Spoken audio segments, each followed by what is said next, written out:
আমি কেন অভিষেক ব্যানার্জির নিয়ে কথা বলবো বলুন তো? অভিষেক ব্যানার্জি কে হনু? মানে ওনার আজকে পশ্চিমবঙ্গের মানুষের জীবনে কি অবদান?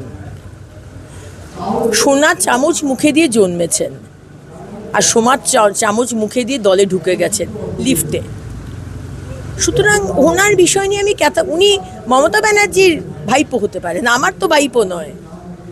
যে মানুষের, মমতা ব্যানার্জির কথা আমি বলবো না, কিন্তু যে ভাইপোর অভিষেক ব্যানার্জির কোনো অবদানই নেই, তাকে নিয়ে কথা বলে আমি আমার সময় নষ্ট করব না। কোন পার্টির তরফ থেকে উনি এই কথাটা বলেছেন?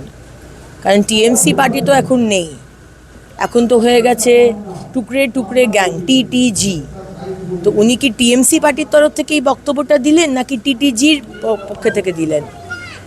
দলটাই যেখানে নেই, দলটাই যেখানে বাংলার মানুষ উৎখাত করে শেষ করে দিয়েছে, এখনো শিক্ষা হলো না?